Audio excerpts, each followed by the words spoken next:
So, but I mean, I know what you're saying, but the point I'm trying to make is, if Thor could give all of the kids powers in Love and Thunder, why couldn't he give all of the powers of Thor to the other Avengers in Endgame?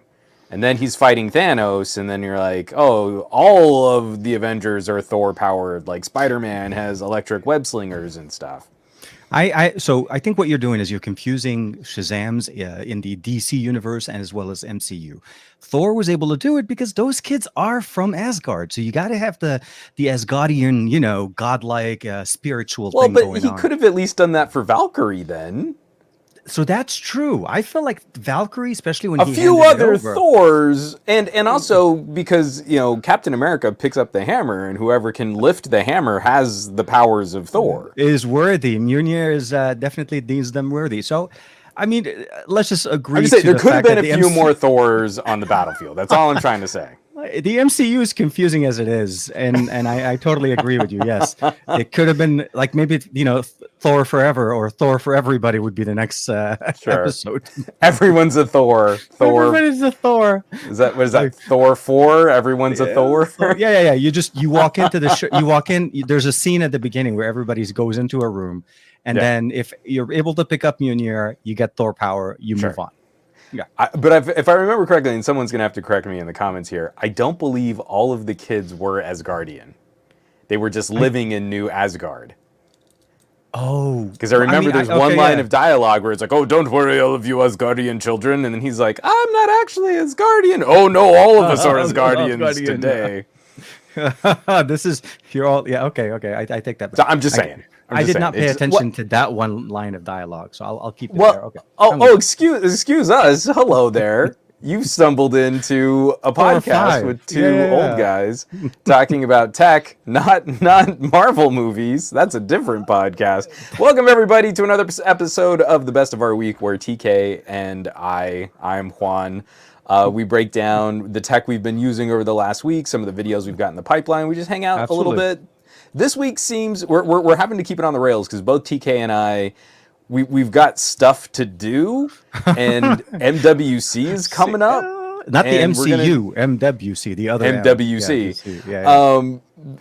We're gonna try and keep this one back to our old school show format, closer to 90 minutes. That never happens. We're going to take the over and under by, hopefully let us know what you guys think if we're going to, how much over or under we're going to be able to hit. so Michael Peppertech, I feel, wins the pun war. He was too hammered. That's why it didn't work. He couldn't give all of his powers to the other Avengers. That would have because that would have been just like then the whole show would have been MCU Thor world or the Thor universe. I'm just saying, if we're gonna get all upset about some characters being OP like Vision or Captain Marvel, then I feel like Thor also deserves to be on that list of like, I can give my powers to a bunch of kids. Like, okay, then solve some other. We don't need. I'm on vacation this week. Peace. Watch check the kid if he is we don't need to relitigate that. So MWC. Okay, so Michael's on fire. Sorry, he is. He's killing it right now. So we are anxious for MWC. This is sort of smartphone harvest season for the first half of the year, and I just think it's interesting because I kind of feel like I know where you were just about to go, but it's not like we've had a huge break before MWC. Like from December of last year, we've been cooking on new phones. Like one after. So okay, I'll say this: Vivo and IQ have been carrying us ever since the announcement of the Gen 2, the new SoC series, and I am hands down in love. So the IQ 11 and the Vivo X90 Pro, which we're both rocking. Slightly different versions on the IQ 11, but that's just okay. No, I'm just kidding. And then, of course, exactly. Let me see where I can find mine, because it's like it's weird when you have like a table of phones, like you're walking around, and you have to make sure to pick up the right phone, otherwise you'll bake an embargo. And I could get into real trouble. Yeah, people will be knocking on my door. No, I mean, so for me, I've been crazy all over the place. I'm not even back home for like 2 days, and I'm already going to be jetting out. So, long story, extremely short, or try to whatever. I'm still exhausted from my few trips. There's a lot of things going on, And the fact of the matter is, yeah, Juan's right. We haven't had a break. We had Unpacked hit us. We had the X90 launch. We had the OnePlus OnePlus 11. 11. It's a big thing going on also with OnePlus 11 going on with the Gen 2. You know, and then obviously we're hearing more rumors, more announcements. Xiaomi's talking about MWC, Honor's talking about MWC. It is really the show. I mean, CES for me used to be the it place, but then I'm realizing more and more that the reality is MWC is where everything is. It's the mobile world Congress. Again, and I'm going to feel like a number of us, especially folks in the chat, we're looking at mobile being the hobby, right? This is what we enjoy. This is what we care about. Oh, absolutely. And CES used to have a bigger component of that, but now I feel like CES is car tech, health tech, and potential TVs. vaporware. Oh, and TVs. Yeah. TV. Yeah, So yeah, it's essentially literally like TVs are the big thing here there, and vaporware. You're right. It's like things that show up in concept form or in teasers, and then we just don't see again. Yeah. But MWC is the legit phone show, and so that's where we're getting all excited for. Oh, and then there was the Oppo N2 Flip as well. I was like, I totally forgot. That's right. Oh, right. Oppo. It was that other trip, not that little germ of a company.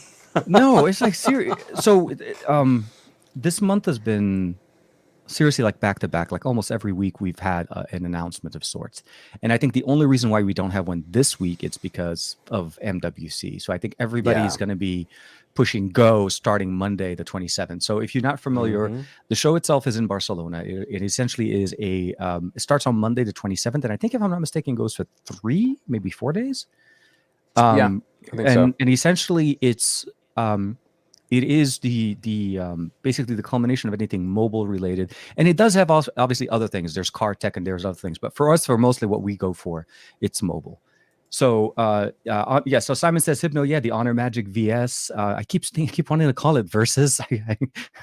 I joked around with it's the a cooler name. It is Honor Magic Versus. But then every time you say like Honor Magic versus camera test, I'm like, but that's not what I meant to say.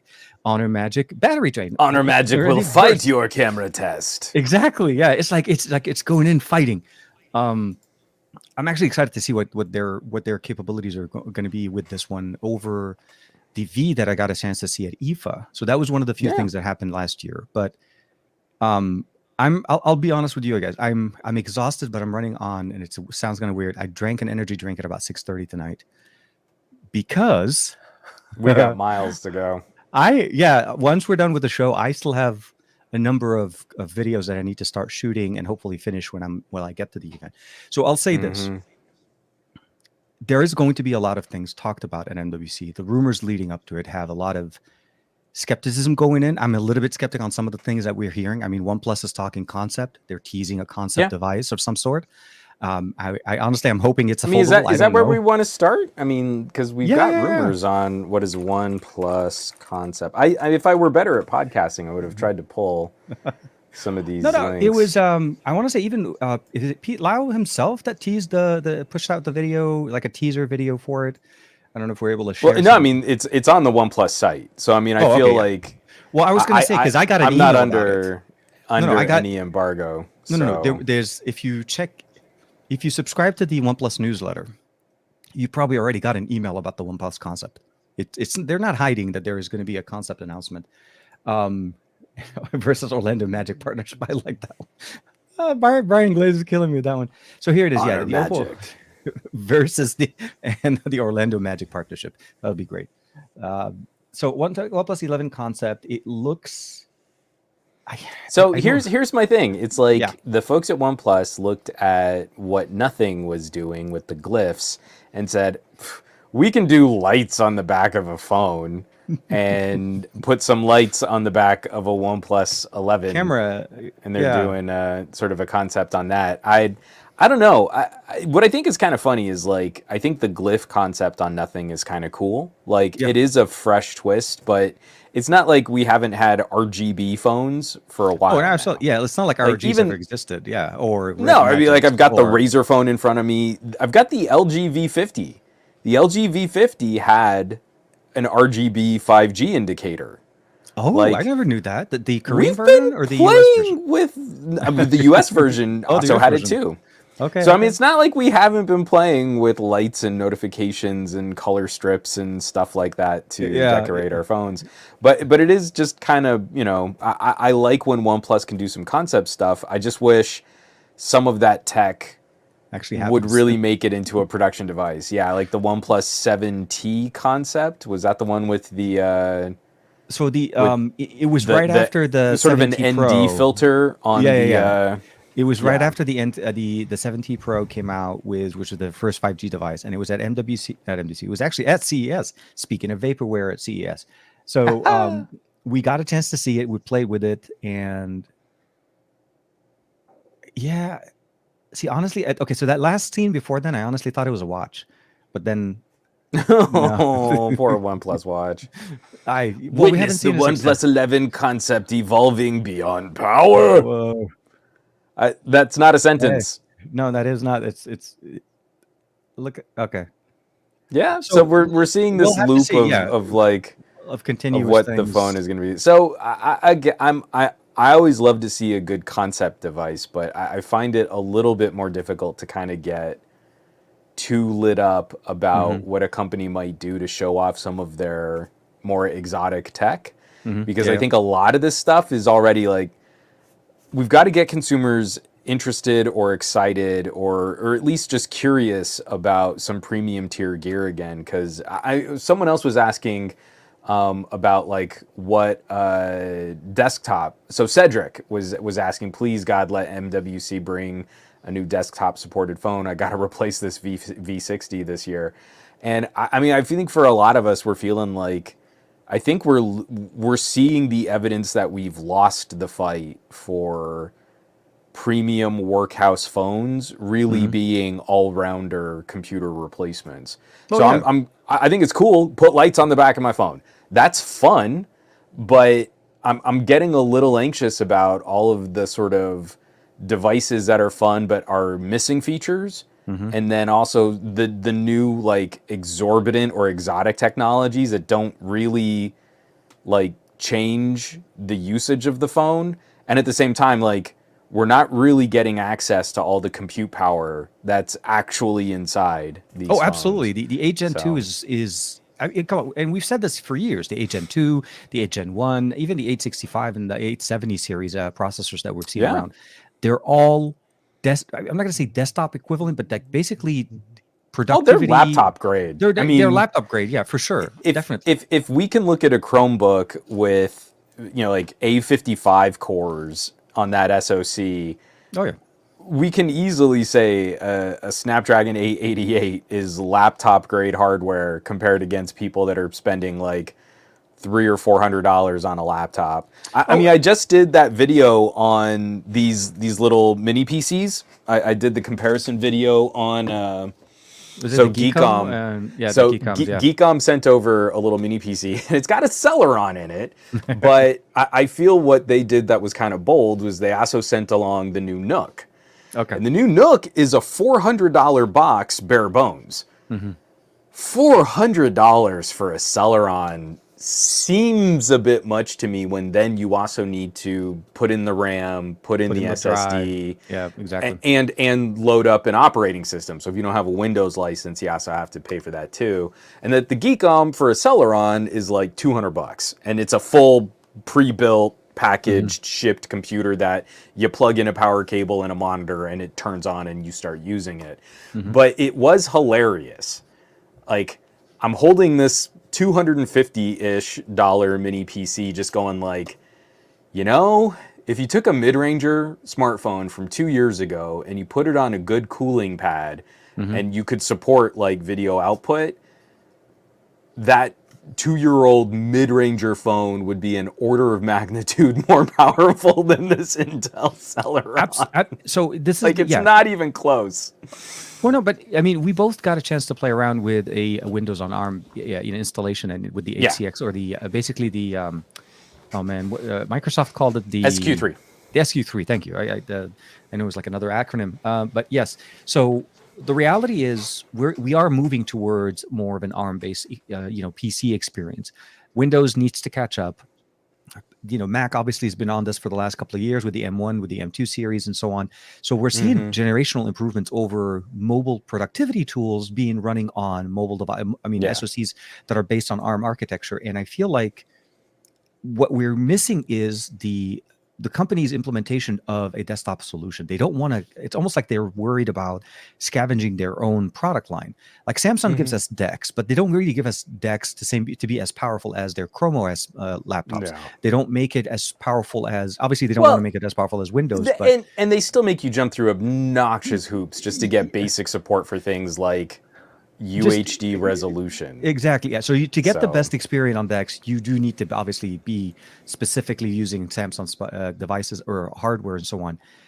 But, with the introduction of Ready 4, with the introduction of DeX, right now we're limited to those two experiences. We don't have a third party, I would say, player in this game.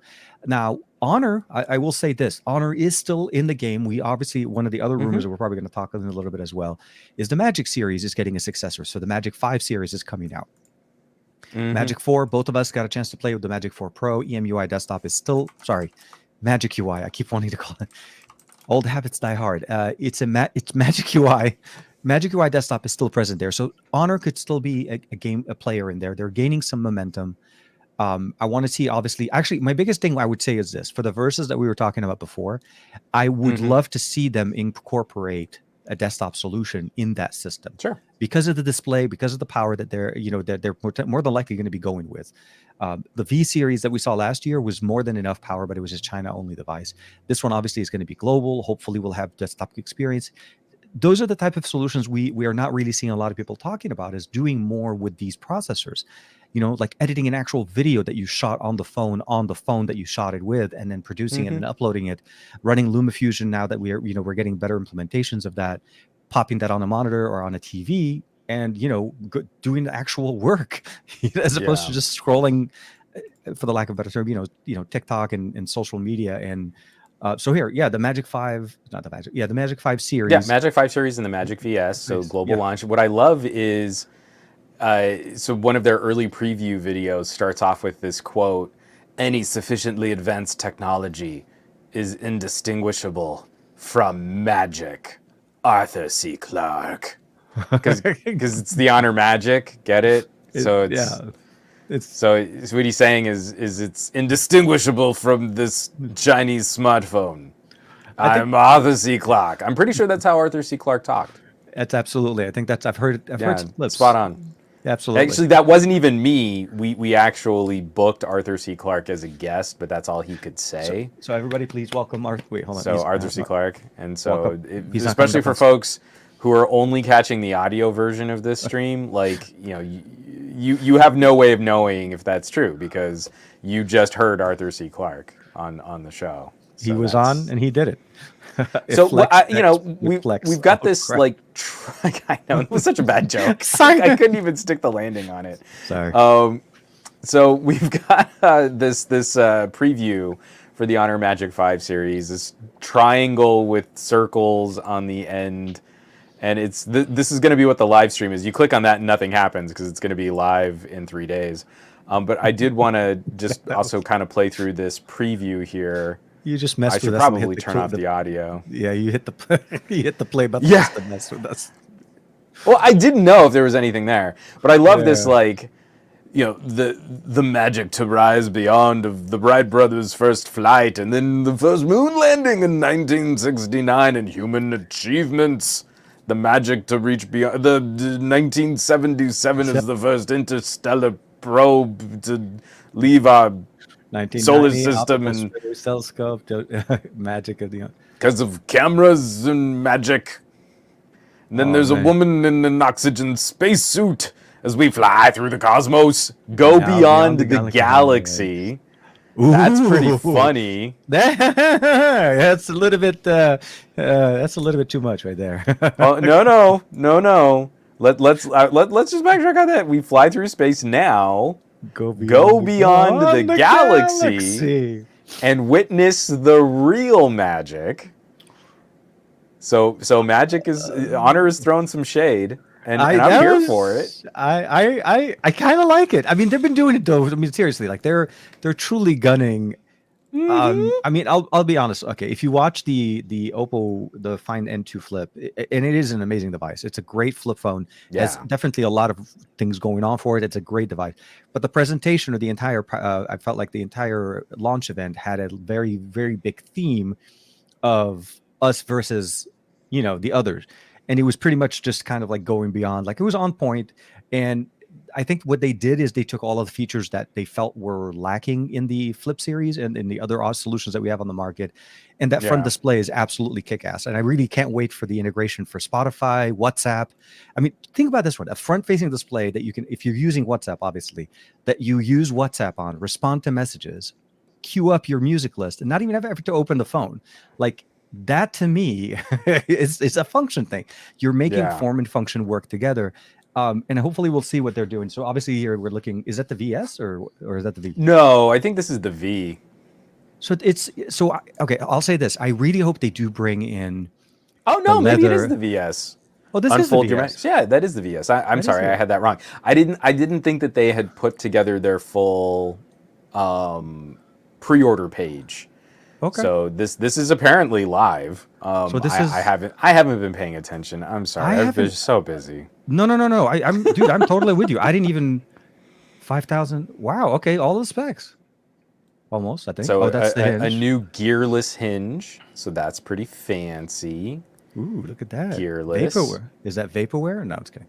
No, you nerd. This is just kind of went up like vapor, but no. It So is. no gears, but it's like a pretty cool looking hinge. A Okay. single piece casting process technology. Ooh, look at that.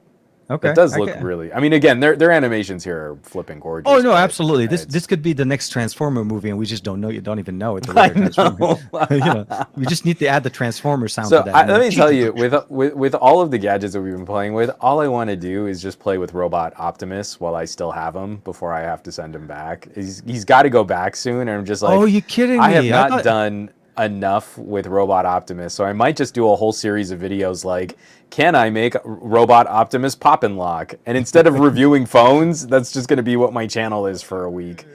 Oh my god. Oh my.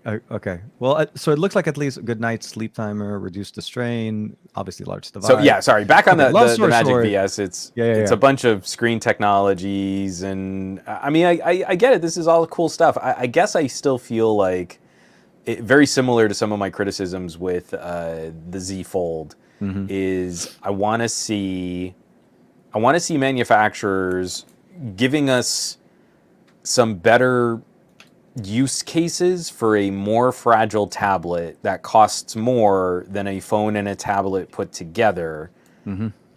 Especially given that we know that this is going to be substantially more difficult to repair. Hugh Jeffries just did a video like, hey, folding screens are kind of nifty, but like this is basically yet another ratcheting of planned obsolescence. Right? Oh no, now. absolutely. Even Michael Fisher, Mr. Mobile, just posted I think yesterday, talking about how he had to go replace the display or the screen protector on his Z Flip 3 and Z Flip 4.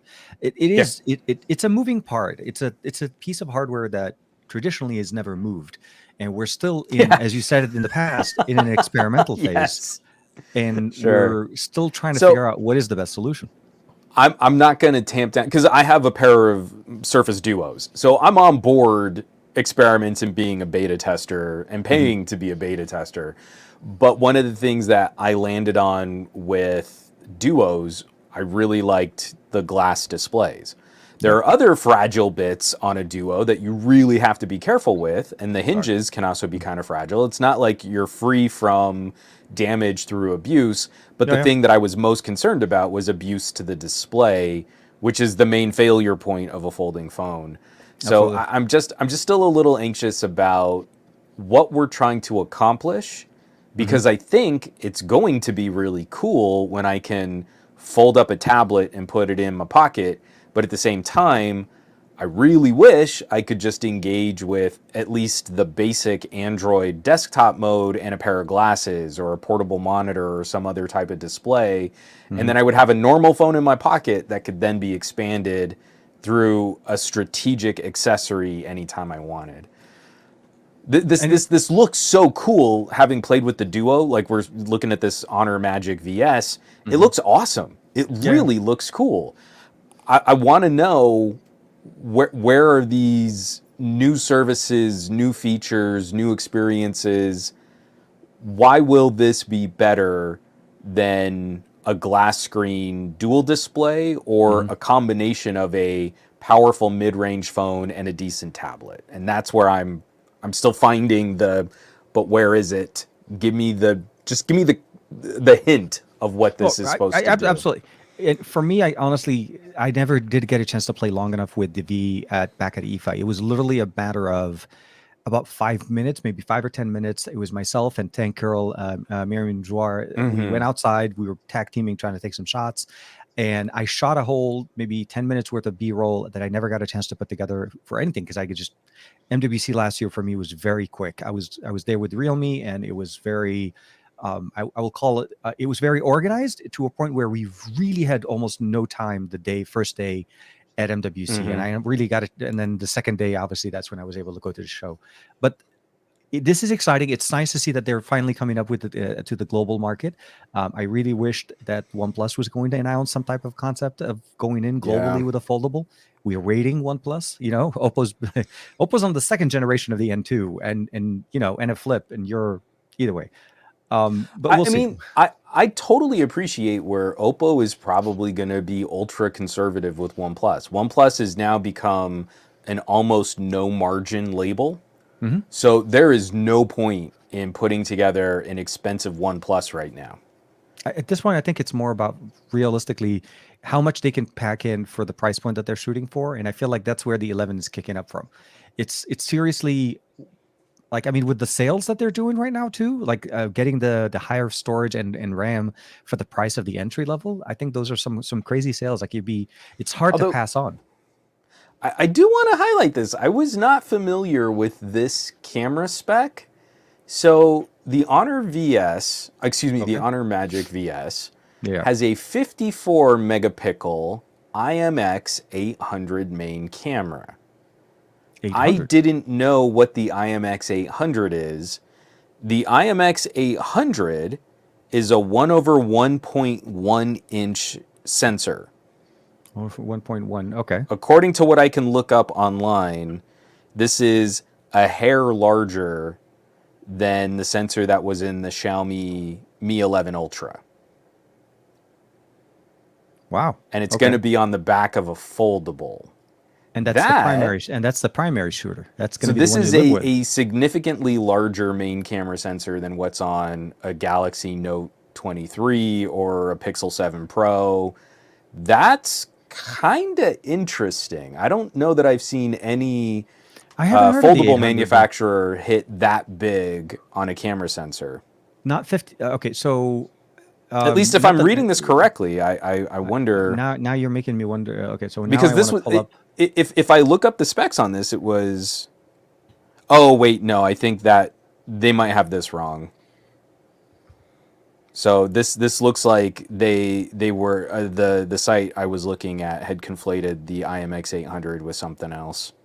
Okay, I was gonna. Okay, so this might still be pretty big, but it might only just be a 1/1.49. So it would be just a teeny tiny bit larger than the Galaxy S23, and it would be really close to the main sensor on the OnePlus 10 Pro and the OnePlus 9 Pro, which would still be pretty good. Sorry, I got real excited there because there were like 3 stories back to back about how the IMX 800 was going to be like one of the biggest sensors that Sony has ever made, but they got it wrong. We got excited. No, I'm sure it'll still be one of the better cameras available on a foldable. I mean, if you think about it, they're trying to really leverage making this as I think one of the biggest thing that we're really going to see here is Honor's foray into the foldable market, but also Honor's trying to one up some of the other options on the market. They went with the fold design. They didn't go with the N2 or the N series design, or more of the smaller, more compact. So we'll have to see. Again, for me, from last year's spending time with it for a little bit, it seemed decent. It wasn't that the lighting wasn't so great, and we were outdoors. There was no real subject to take any pictures with it. It was primarily us literally in the side building of one of the big halls, and we were and I was trying to shoot a picture of some of the residential areas next to the MWC Fiera there. So we'll have to see. We'll have to see how things are. I think overall, between Honor and Xiaomi, obviously, to going in there with the concept phone with OnePlus, we're not going to be short on content as far as what is going to be exciting. And hopefully we'll be able to get, I mean, my goal essentially is to get some time with it, see what we can do. So I'm going to try to talk as much as I can with some of the PR people there. I did get invited to the launch event since I was going. I did reach out. So we'll have some ground floor, I would say ground floor conversations going on. But I'm surprised, like they really put out all the specs out there. I mean, they're not. I mean, not specs, but like, for the most part, this has been announced. And Gabaletta got the confirmation. He looked it up and saw 1/1.49 also. Okay, so it is then. But that's still. I mean, again, now I'm doing that backtracky thing, and like that's still pretty good for foldable.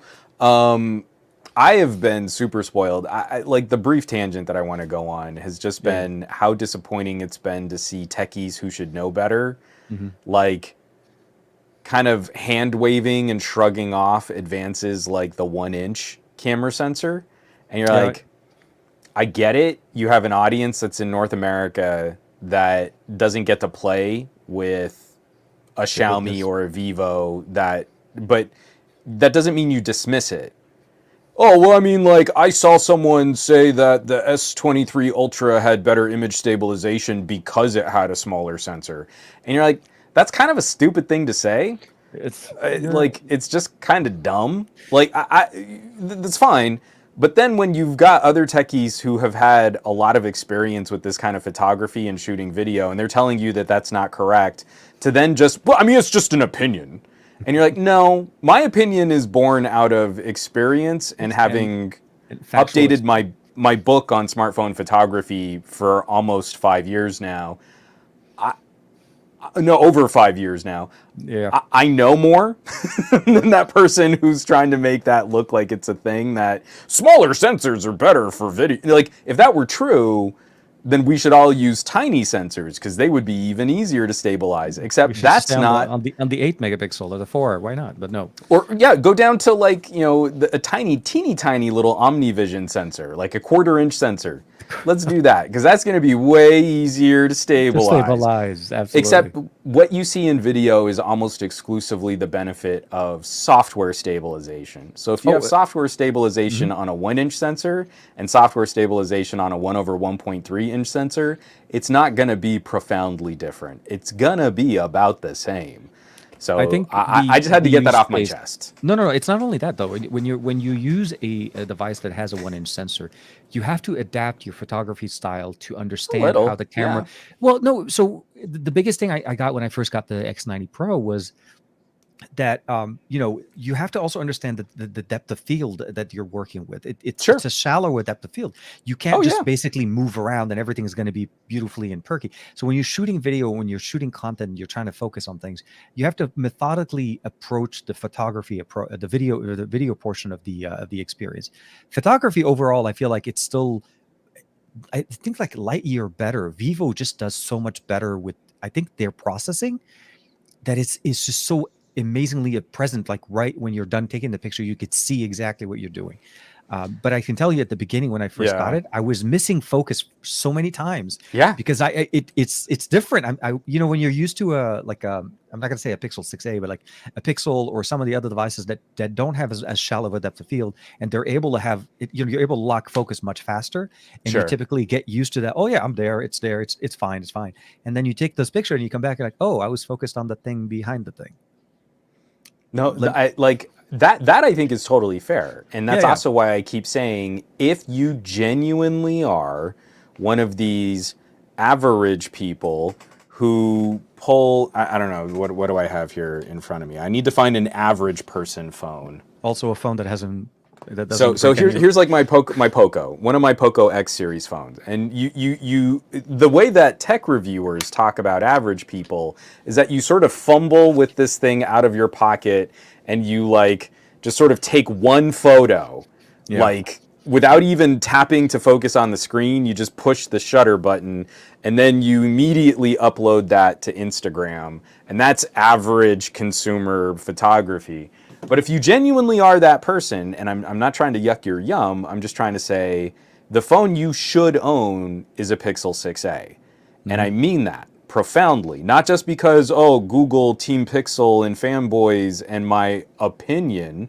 It's exactly what TK was just describing. The Pixel 6a actually has one of the smallest camera sensors in a phone of its class. Yeah. Like a $300 Poco is going to have a 1/1.56 inch sensor. The Pixel 6a has a 1/2.55 inch type sensor. You will get a longer depth of field, so there will be less blur per distance. More of that person's face and friends will be in focus. Yeah. If you take up a Vivo, if you take a 1-inch camera sensor and you line up 3 of your friends, but they're at an angle, the first person's going to be crystal clear. The second person's already going to be falling out of focus, and the third person's just going to be like kind of monster movie blur. Yeah, like, were you there? Were you even in the picture, bro? Right, just No, a ghost of your friend Ted. Once you start using those, you gotta practice making sure everybody's at the same On the same plane. Yeah, like when you're talking with everybody, like, okay, everybody's lined up.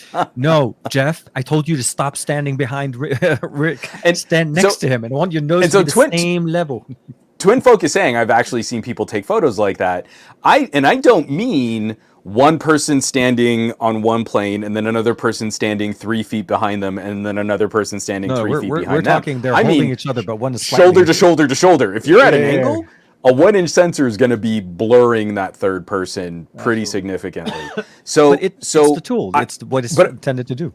But we can't get there because techies don't actually educate on photography.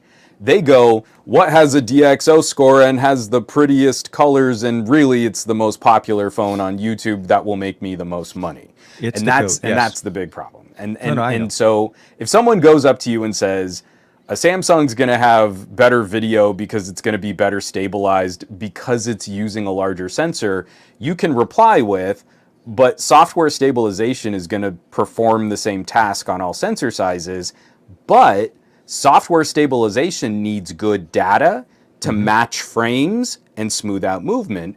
And don't you think larger sensors with larger pixels and better ISO noise would do a better job of fueling a software stabilization algorithm than a smaller sensor? Because once the image gets noisier and grainier, the software is going to have a harder time lining up the details frame to frame to frame to frame to smooth out that video. Yep. You get the pixelation, you get the little bit of a oil painting starting to show up. Yep. You know, and then you start hitting it with even more aggressive noise reduction filters, and it just starts looking splotchy in sort of medium or challenging lighting conditions, and you don't have those situations on 1-inch type sensors.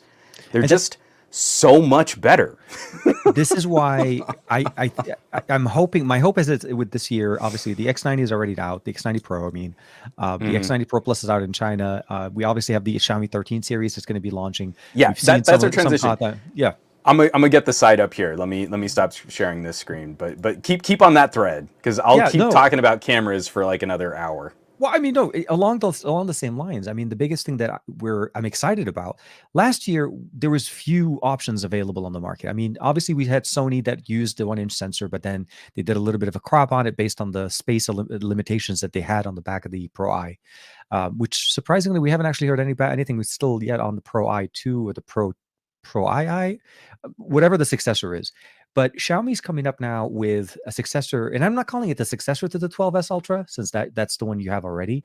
That was, I feel like, in your opinion, I feel like that was the one you were so head over heels on that one with big time. And I totally justifiable. Once I got my hand on the X90 Pro, I was like, oh my God. Like prior to that, it was the X70 Pro Plus, but then now I have to retire and then move on to the goodness.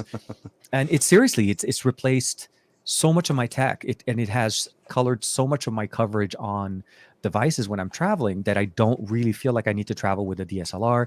I could totally do my content. Like seriously, MWC, I am not taking a DSLR with me. I am covering the entire thing with mobile devices. The X90 Pro is going to be my main camera. I was ahead of the curve because I was doing that with the LG V30 and I was with you on the LG V30 at CES. I was on the vlog. But I remember there was one other phone, one of the Huawei's, and I want to say it was the P50. No, not the P50. No, the 40? What was the one that had the metal textured back? Was that the P? That wasn't the P20. It might have been the P10. Maybe because I was going to be the P20 was a very sleek, colorful. I was at their launch event for that one. The P30 I wasn't, and I want to say the so P30, it might have been. So I think the P10 and the LG V30 were the phones that pushed me over into not always carrying. And part of that was okay. So I was at Pocket Now, and they wouldn't pay to replace my camera when the sensor, the sensor filter busted. Oh, okay. So I mean, like I was taking care of my Samsung. It was one of those Samsung NX. It was back when you were cameras. Still doing. I remember. Yeah, you used to be on Samsung system before. Yeah. Oh man, I miss Samsung NX so much. Samsung broke my heart there too. So yeah, Pocket Now wouldn't pay to replace my camera. They're like, oh, well, I mean, you're technically an independent contractor, and you're like, yeah, but this damage and the insurance and oh man, you guys. So I shot for a while on like V30s and that I think it was the P10. And so then when I started traveling, I was like, I'm not going to carry expensive gear because you guys aren't going to cover it unless you want to buy me a camera. Mm-hmm. And that's when we moved over into Panasonic gear because they bought me like the least expensive camera that could shoot 4K video that they could find. So, sorry, short story, incredibly long. Yeah, I have the notes up on the Xiaomi 13 from Android Authority, so we can at least take a look at that. Oh my god! But to your point, TK, it's like I was ahead of the curve on trying to go all phone, but now I genuinely feel it is the better, more accessible, and more discreet tool than packing a ton of camera gear, and you end up with reasonably similar quality. I think the main key point obviously is going to be lighting. It's all about lighting and framing. Oh, and for sure. The reality is, don't. I mean, even most DSLRs, depending on what you're using for taking pictures or videos in low light, it's going to be a challenging environment. But the way the X90 Pro Plus performed at CES when I was at the Samsung booth trying to shoot the new G9 monitor with RGBs and low Samsung blue lighting and everything flickering and all of that stuff. And it was on point, like as if I was like holding a camera with light. Yeah. Dude, it was crazy. Once you start seeing the performance and how the low light performance starts coming in, the color science, the stabilization, and you practice with the device and you live with it. Coming from an X70 Pro Plus, I was comfortable with the Vivo system, the ecosystem. Yeah. I knew how to handle it. I know how to turn on Zeiss mode. I was even experimenting with Dolby Vision. Unfortunately, we don't have that on the Pro on the X90 Pro, but it was very. It's very exciting to see this much leap forward in tech.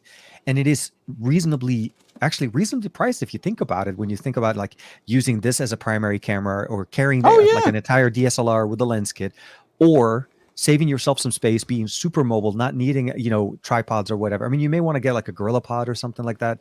But I'm actually not even going to carry because for the longest time, I was talking to you about the Ulanzis and stuff like that. I couldn't pick up the Ulanzi. I can't afford the Ulanzi at this point. It's a lot. There's a lot going on. Although, if you had worked out with me, I could have let you borrow my Ulanzi. I know. I would have had all the plates and stuff for it. We could have worked that out so that you could have just had it and used it. I'm just saying. It's not like you don't have a friend. No, but I mean, like, back and forth. It's not like I've not borrowed gear from you in the past. So anyway, I know. The Xiaomi 13 series. Look at that. Shames me, puts me in my corner, and lets me shut up. And they're like, and the 13 series, TK. So let's talk about that. I just want to show. I just want to show this off. I feel like some of the design, because it's not like there hasn't already been some coverage of Xiaomi from the Chinese released phones. We're Oh, just absolutely. getting Yeah. the international. This is the international variant slice But flavor. I just want to show here, not you. That's not what I want to show. Not me. So this is the Xiaomi 12T. Come on, focus. Bam. There we go. Yeah. So this is the 12T, and I think this is a fine looking phone. Like it's not really remarkable, and it looks kind of plasticky. It's a T series phone. Yeah. To immediately go into what the 13 looks like, I would never have pegged those as being the same manufacturer. This looks radically It's like evolved over the 12T. Machining on this. Oh, this is the. Wait, was that the 13 Pro on top? I'm sorry. So that was the 13. This is the 13 here, just the standard 13. I think this was the 13 Pro up here. Yeah.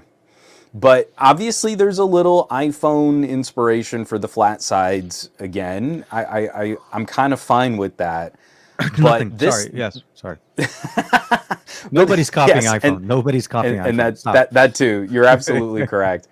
But I just mean like the entire organization of the camera module into the flat sides, into the flat screen on the more premium products. I'm here for this. This has me a little more lit up than where we left Xiaomi off with the 12T. Like, I really want to see a 13 Ultra. So like, because I love my 12S Ultra. This is what I'm at. Like, so when did the 12S Ultra come out? Was it summer or late? I want to say you didn't have summer into fall. I want to say. Yeah, it was later in the year.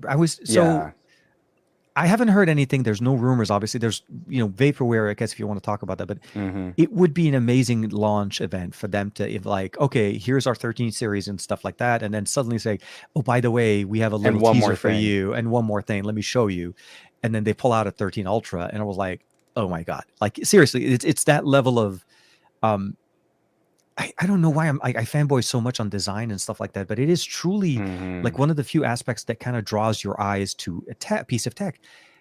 I have in the recent year, and I think we covered this last week with the fact that Pixel's putting more money into their budget design and so on. I've seen more Pixels on the market. Pixel 7 and Pixel 7 Pros are popping up everywhere. Like on my short trip to New York, I saw 6 Pixel 7, and I'm not talking about our tech friends. I'm talking about actual people using them. I saw yet another parent. My daughter had her science fair today. So she did a full presentation on her science fair project in front of her class. I could not have been more proud of her.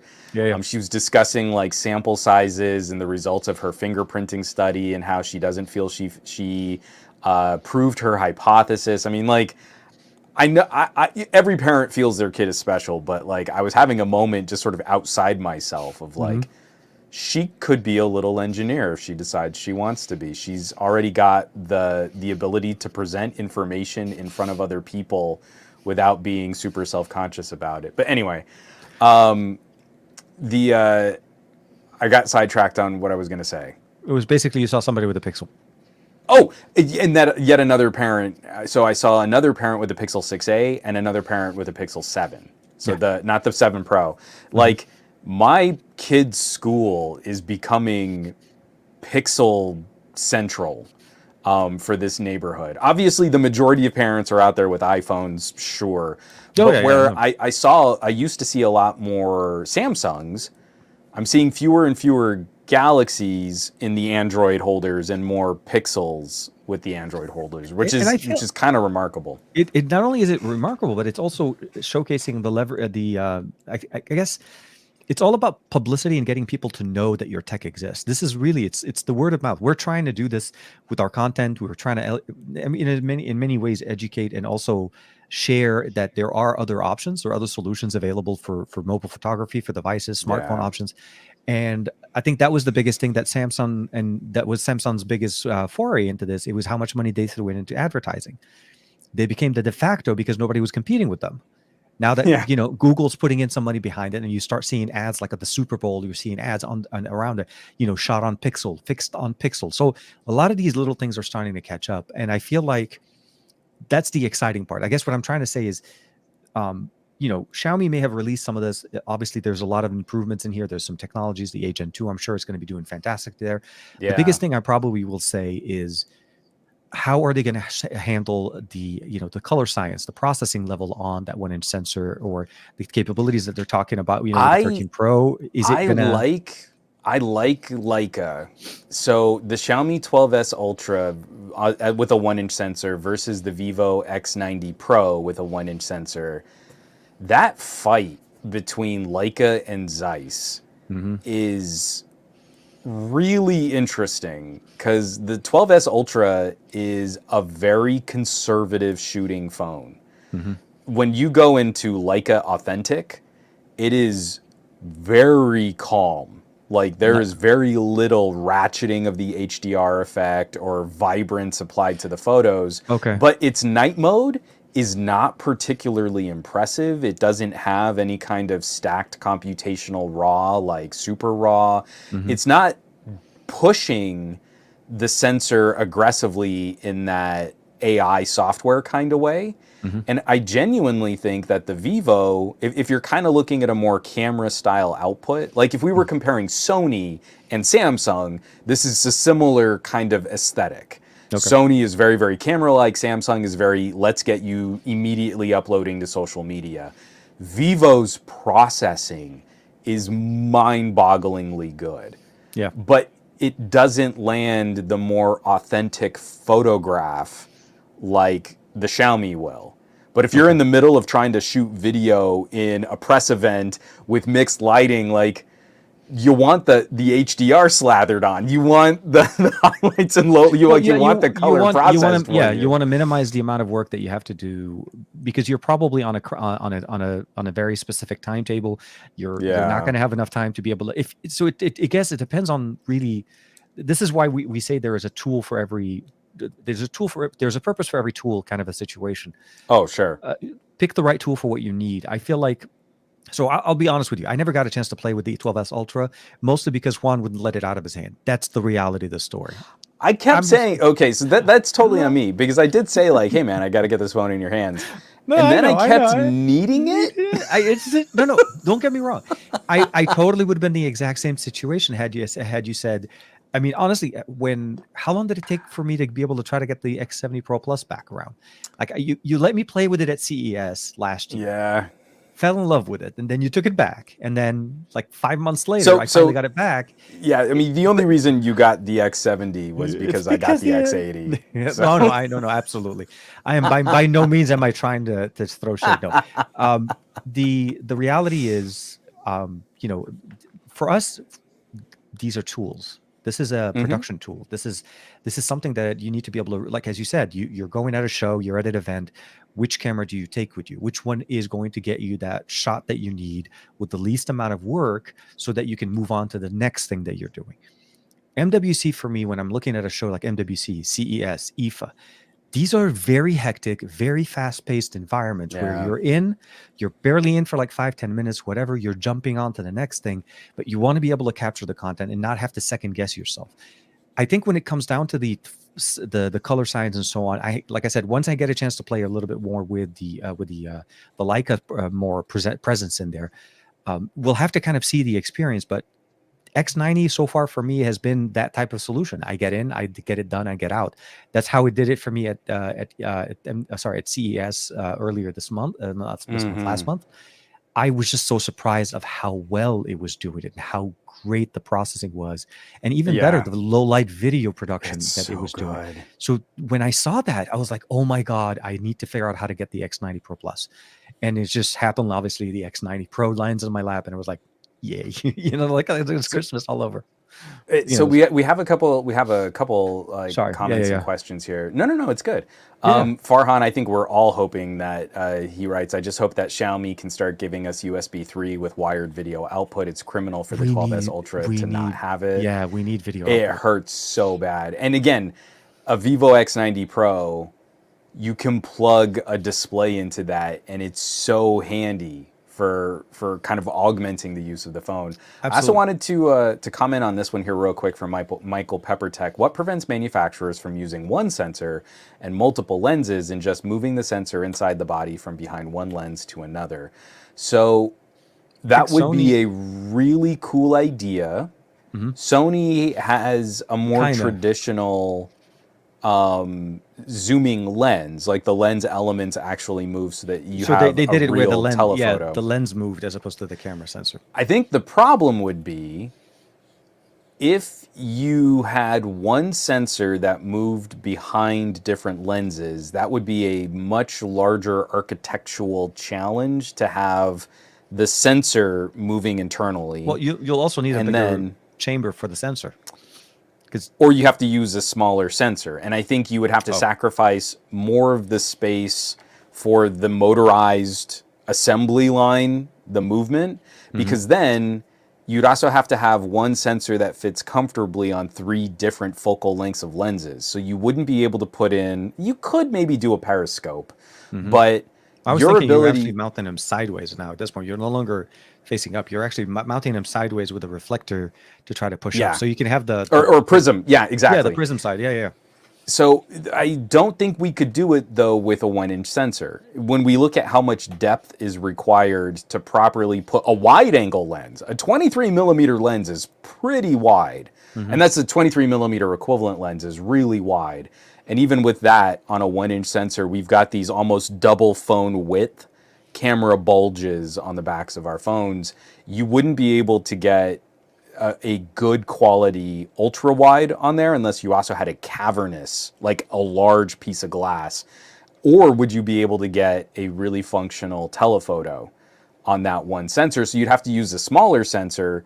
And if you're going to pay that much money, I don't know that you end up with a better photography experience, because that's going to be a really expensive phone to have that kind of internal machining with movable parts.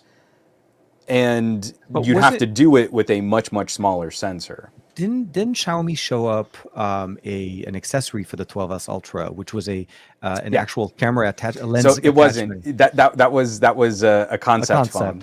They never made it. So the concept phone on that Xiaomi, the 12S. Do I have my 12S Ultra here? So the 12S Ultra concept had the 1-inch sensor in the middle. Which it's not actually in the middle on the 12S Ultra. That's actually the ultra wide. Yeah. So the entire ring around the camera assembly was a lens mount that you would attach the lens to, but it didn't really function like a regular smartphone camera without the lens bolted on, as far as I know. It changed the mechanics, but yeah. It was a cool concept, but it was like, can we turn a phone into an interchangeable lens system? And like, yeah, we can totally do that. But what I would hope to see instead is maybe some manufacturers putting more effort into first-party accessories. Like I want an anamorphic lens that will fit on these 1-inch type sensors, because even my Beast Grip has a larger anamorphic lens, because they kind of designed it around the new iPhone 14 Pro Max. And their main phones are iPhone and Galaxy. So that anamorphic lens is built for the 1/1.3-inch type sensors. And it kind of works on a Vivo or on my Xiaomi, but not really. And you get a lot of fringing and you get a lot of vignetting at the corners of your frame. What I would love is for Xiaomi to come out and say like, hey, we built this badass 1-inch type sensor phone. Here is a case that then attaches filters and lens assemblies. You want a fisheye lens for your 1-inch type sensor? We can make you this big old bulbous fisheye lens, and you can use that. And Xiaomi used to do things like that. I have a lens kit from Xiaomi that had the little clip-on, like it had the little spring. You know, you would like literally clip the lens onto the front of your camera. But those are all way too small now for a modern smartphone lens. No, I think so. Jose is also mentioning that two 1-inch sensors, one on the side and one that was completely open. Oh, okay. So I had that wrong. Jose has, I think, I'm pretty sure Jose has that right, where what the 1-inch sensor that we usually use was on the phone, and then a second 1-inch sensor was used for the lens mount. So you could pop the lens off and still use it like a regular phone. But then, okay, so yeah, I think Jose has that right. I think I had that wrong. Two 1-inch sensors. So that was why it was concept. They're like, we're not at the age of 2 1-inch sensors, because right now we're barely getting. We're trying to say like we need more 1-inch sensors. We need more of that IMX 989, but no, not dual IMX 989s. No, it would be. Like, we need anyone to bring a 1-inch sensor to the United States. Like if Sony doesn't do it, then I think it's going to be another year. So I really before hope we get the sensor Sony here. brings it keeps it in their next generation of cameras. Although the leaks are obviously indicating a very different conversation with the Xperia 1 series, but obviously, you know, the Pro I was a proof saying that they were able to try to bring it in. I'm hoping maybe they sacrifice a little bit on the thickness of the phone and they give us full potential. And I feel like that's also something that they need to kind of look into. So, you know, okay, it's got the X90 Pro. Oh, congrats, man! Twin Fooktex. I'm sorry, that was congrats on that one. So. We'll have to see. You're right. The market, we know Samsung's not going to do it. Samsung's doubling down on their 200 megapixel camera. And to a certain point, I think, you know, numbers, I think the number of megapixels are going to start changing the approach of how you look at the camera sensor. More pixels doesn't necessarily mean better camera. Sony's proved that year over year with their 12 megapixel cameras and focusing on bigger pixels, because that's the best. That's the better way of doing it and keeping it realistic to a camera experience. The 1-inch sensor is just a flexibility that we haven't seen before on mobile photography. Very few devices have it. Right now, it looks like Europe is getting it. X90 Pro obviously was launched. Hopefully, the series, the Xiaomi 13, not the 19 series. It's too many names and numbers, and it's so hard to keep track of everything in your brain. Acronyms, numbers, and so on. So it looks like they're already 2 ahead of us, or they will be 2 ahead of us at this point. So I'm really hoping for a Pro series from Sony this year that does showcase that and then provides us that experience. So Farhan had a comment here about, speaking of Sony, I think Sony doesn't have to make a bespoke 1-inch sensor for the Xperia Pro I. Just take the existing 20.1 megapixel sensor from the RX100 and put a 24 millimeter effective focal length. So that's what got Sony into trouble on the original Pro I, was using, I forget what sensor it was. It was the RX100. It was the RX100 sensor. But that was a 3:2 aspect ratio sensor that I believe only Sharp has ever used the full surface area of that sensor. That's true. But when you start mounting that kind of gear into a phone, and you're, like you were saying, you're trying to minimize the depth of that camera bulge that sticks out the back. And I think that was the biggest thing, We didn't have glass. Sony has been making sensors, and we've been playing around with some of these other solutions, and 1/1.3 is actually getting to be pretty popular now. So it's not difficult to find the glass to mount that on a phone. With this partnership with Xiaomi, Sony has made a proper, for a phone, 1-inch type sensor at the same aspect ratio as our other phone sensors, a 4:3. It's actually closer in evolution to a micro 4/3 cameras, 4:3, 4:3. That's where we really need to go. With a squarer sensor, you make better use of a circular lens. And I do believe it's easier to mount. Our glass isn't fundamentally different than a 1/1.3 inch sensor. You just need a bit more glass, but the design and the functionality and the lens elements are pretty well understood. So really what I hope Sony will do, if they're going to do anything bespoke, it's not that it's going to be a different sort of line of sensors. I hope they can just take a 989 and deliver an Exmor version of it, so that we get high-speed readout, so that we can get 4K at 120 frames per second. That's the only tweak. I mean, Sony and Xiaomi have already proven the concept, as far as I'm concerned, and Vivo has taken it and delivered something unique and exciting as well. We don't need to prove the 1-inch camera sensor anymore. It's done. It's ready, and consumers can really benefit from this. The only thing is, I hope Sony would put one little twist on it just for themselves. And they care about 4K 120. This would be the perfect platform to make a really expensive IMX 989X more that can really do that high-speed readout. And I think that's the biggest challenge, is getting it to be as flexible as what they've been doing before. But we have to keep in mind that what they've done with the 12 megapixel camera sensors over the years is it's an evolutionary improvements year over year. They've improved it, smaller improvement every year, and that's where we are now. The 989 is still relatively a new sensor as far as the presence of it in devices. I mean, it's not relatively. This is the bleeding edge tip of the spear. Newest tech in mobile. We can literally name on a single hand how many devices are on the market right now, that are on the market, that are either relatively about to be released or are on the market that have the sensor. So the reality of the matter is, it's going to take some time for improvements. It's going to take some time for refinement to get some of the optional features that we've loved about some of the other sensors. I feel like Sony can definitely do it. I'm going to be a little bit more, I'm not going to say pessimistic, but more conservative in my saying of like, probably within the next generation. Like if you're saying a 989X more, probably in 2024, I think this year is going to be the year where we probably see more companies putting their flavor or their seasoning, their processing on this beautiful sensor, and we're going to start seeing who can do the best. I think like processing. So we'll have to see it. Anyways, the story. This is going to be a difficult fight, because right now I feel the marketing has completely run away with these stupid megapixel numbers.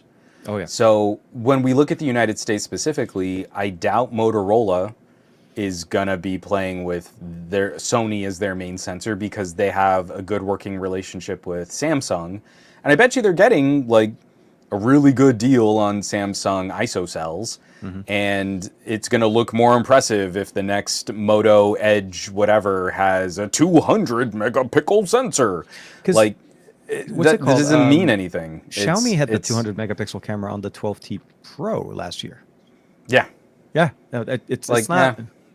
Didn't really do anything different. To me, when you're shooting at 200 megapixels, if you're going to try to shoot full on 200, there's a specific purpose you would do. So most people are not going to be shooting in that resolution anyways. You're going to always be pixel binning and trying to come out with either a 50 or more than likely a 12 megapixel equivalent image bin down from that 200 megapixel. I mean, yes, you have more to pull from data, but the question is, in that instantaneous image sensor, is it really shooting that 12 megapixel, processing it, and the 200 and dropping it down?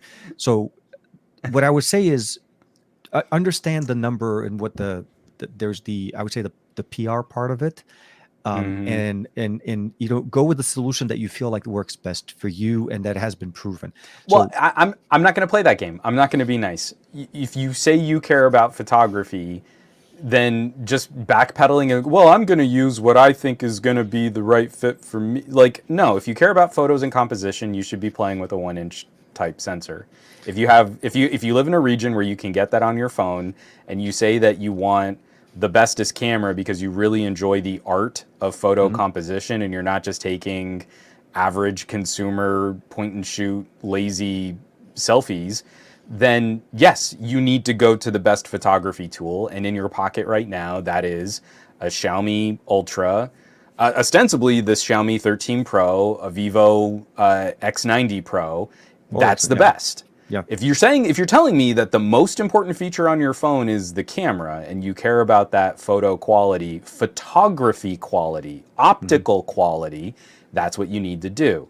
If photography really isn't the most important thing to you, but you just like feeling good about having the bestest, then do whatever. But don't pretend that going down to a smaller sensor, which is different software processing and millions more tiny fractions of a subpixel, make any difference for your photography output. That does not matter.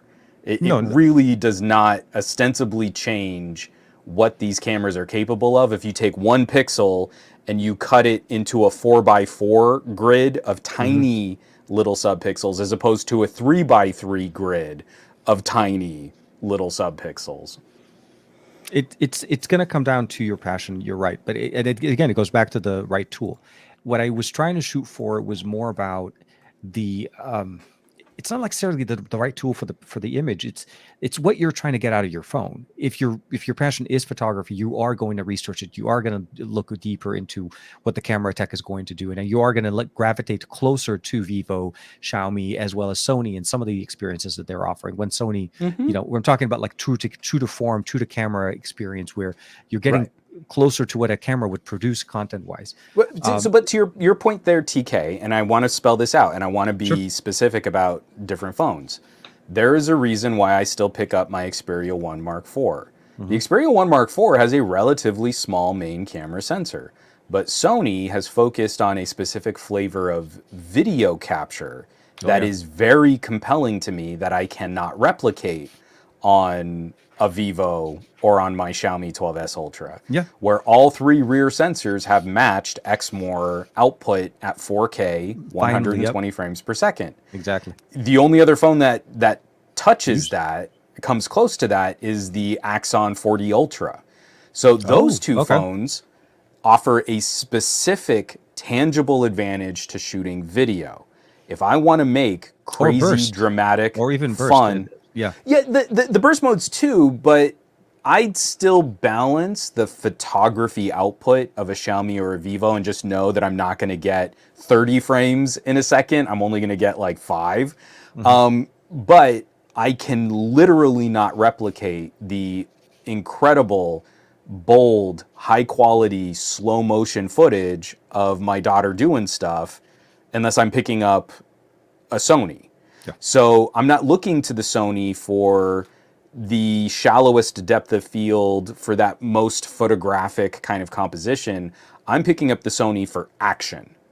The autofocus is second to none. The eye tracking, when you're chasing after a Tasmanian devil of a 7-year-old, and you're like, she's swinging from the monkey bars, but the phone at a medium distance with the telephoto sensor locks the focus indicator on her eyeball for the millisecond that her face is actually facing the camera, and you can snap that picture. That's only a Sony. That's only a Sony. But if I'm talking about composition and getting my work done and having tasty B-roll and shallow depth of field, then it's a Xiaomi or a Vivo. And so to your point, you're saying like, hey, use the right tool for the right job. But I think we often throw that phrase out in a very nebulous way. And I think we can drill down. I think it's really easy to say there are these practical differences and there's a spectrum of phones. A Note 23 is going to do really well on that spectrum of phones for camera sensors that give you a tasty depth of field, shallow, background blur. All of that stuff is going to be pretty good. It's in the exact same tier of phones as the Vivo X90 Pro from last year, the Pixel 7 Pro, the Xperia Pro I. That is that category. They are not the best. You go up a category to a Vivo X90 or a Xiaomi 12S Ultra or this Xiaomi 13 Pro if you want the best. Likewise, if you're talking about video, there are reasons why you would want action or sports performance versus cinematic performance. Exactly. And those are two different disciplines, and we have different phones that can fulfill those disciplines. But I'm getting a little spiky with people. Oh, but I mean, like, you can't even buy. So it's like you basically just buy a Galaxy, and like you should never shrug and say basically just end up with a Samsung when you're going to spend over $1,000. Like that is too much money to be like, well, whatever. But this is one of the things that we're trying to do, or at least with the coverage that we're trying to provide. It's to try to provide not necessarily just educate, but just provide knowledge in the sense of saying, hey, there are other options, there are other solutions, and the 1-inch sensor is becoming more prominent. We'll have to obviously see what other companies do with it, but at least we know that Xiaomi, Vivo are leading the way at this point, and both with multiple devices like the X90, the X90 Pro Plus. We have the 12S Ultra, the 13. It looks like the 13 Pro is going to also be coming out there. So, and of course, there's Sharp. There are other companies that we don't even get a chance to see internationally since they're primarily focused in the Japanese market. What do you think Xiaomi's going to do? I want to wrap up Xiaomi because I still do want to touch on RealMe because I think that's going to be an interesting reveal too. Just as we leave off Xiaomi, I purposely left this up here from Android Authority. When the Xiaomi 13 launched in China, the 13 Pro, 12 gigs of RAM, 256 gigs of storage, sold for around the equivalent of what we would, what in American dollars would have been around $850. The Pro or the 13? The 13 Pro with 12 gigs of RAM and 256 gigs of storage sold for around $850. It is my hypothesis that 12256, when sold internationally, is going to be more like a 900 euro phone. There's a good chance, yeah. I mean, because they typically will do the 8128 on some of the international flavors. 8128 was coming in at $700. Okay, so that'll probably be the but I'm purposely looking at 12256 because right now, a Galaxy S23 Plus with the storage bumped up a tier on sale with 8 gigs of RAM and 256 gigs of storage can be found for $999 MSRP. And in China, the 13 Pro with basically every spec being radically better except it doesn't have DeX is $100 cheap, $150 cheaper than the S23 Plus. With a better camera system and more than likely faster charging, if anything else. Well, they're saying 67 watt charging, I believe it is the Quad HD display. So it's not a 1080p screen, so it's a better like display on the S23 Plus. Yeah, so it's hard. Yeah, the more you look at the S23 Plus and the S23, it's really hard to compare. Like the 11 from OnePlus. I mean, QHD 120 frames per second. I'm sorry, I had that wrong. 120 watt charging, and it is the 1440p screen at 120 hertz. How dare you slow it down to 67 watts? I am so sorry. My Xiaomi 12s Ultra is only a peasant charger at 67 watt charging. I'm so sorry. I did have that wrong. So this is what I'm talking about, like Samsung not getting it done. I would still recommend a Galaxy if someone comes to me and says, hey, I really like DeX. Then you're in. That's it. I mean, that's your decision making. If you're trying to tell me that what you care about is photography and composition and shooting cinematic video and photographic stills, it's not Samsung. That is not the gig. And especially when this 13 Pro looks like it's going to arrive cheaper than the middle tier Galaxy S already on sale from Samsung to bump up the storage. There's no, I probably will say there's no surprise that it was on sale the moment. No, I mean we've seen the speaking of which, before we get too far, so have you heard about this thing going on where a lot of trade-ins are starting to get for people to trade in devices for Samsung on their S23 series? They're getting emails saying that their device was damaged or was cracked, and then they were So Samsung's getting a little specific. But that was me this morning. No way! Seriously? Yeah. So they turned down your trade-in? No. So they sent an email saying So they sent me I didn't even see the email first. I saw the text. There is a comment regarding your. Hold on a second. I'll read it to you. I still have the text. It really bummed me out. I mean, I'll say that I was able to resolve the problem, but basically it says, TK, Samsung has an important message about your trade-in for your order number. Please check your email for more details. So obviously it's never good news when somebody says you have an important thing going on. I go on and I check my email, and it was very specific. They basically said, we've received your device, and after inspection, we have determined that your device has damage, a cracked screen or body on the device. And they were basically saying they were not able to honor the trade-in value that they all promised, which was $500. It was the maximum you can get for an S22 Ultra, and that they were going to knock off $155 off of it, and then they were just going to charge me. They were going to charge me the $155. They weren't even giving me an option. It was this. This is what it is. This is what we deemed. You're going to get charged $155, or You can request to have your device returned to you, and then they'll charge you the full 500 because you know how when you're ordering, they give you a credit towards the thing. So I get this email, and I'm like, of course, I have my pictures and I have my video of when I pack my device because I've learned my lessons from past. So I called them up, not from them, but like I typically, if I'm shipping something to somebody, I don't just put things in the box. I mean, it takes 2 seconds. I feel like when a major part of the conversation on Samsung phones is, but what the great trade-in deals and stuff. Like I feel you can point to Samsung as this being one of the primary abusers of that tactic. But please go on. So no. And historically, I've never had the issue. Never. I always get it. I mean, I take care of my devices. I have a glass protector in a case. So I called them up and I'm like, look, I don't know where you found this crack on the body and on the display, but can you please provide me with proof of what said damage that you're saying is on my device? Because I'd like to compare them to my pictures, because either I took a bad angle of my pictures or you guys. And just for reference, I shipped my device for trade-in in a case with glass protection on. So there was no chance there was damage on it. But anyways, so the technician goes up for about 10 minutes or so, comes back to me, says, you know what, we don't have any pictures in here, so we're going to have to resubmit the device for reevaluation from the team, and we'll have to let you know. And then we're going to put a hold on that chargeback. And I'm like, okay. Let me go ahead and just take care of some stuff. And he put me back on hold for 5 minutes. Then he comes back on the line. He said, you know what, since there's no proof of the damage, and the team has went ahead and authorized us to just go ahead and complete the trade, and we're not going to charge you back. So they just made it all disappear. Now, I'm sure they didn't phrase it exactly this way, but it was kind of delightful how you just speaking on Samsung's behalf, basically, because we just made this up.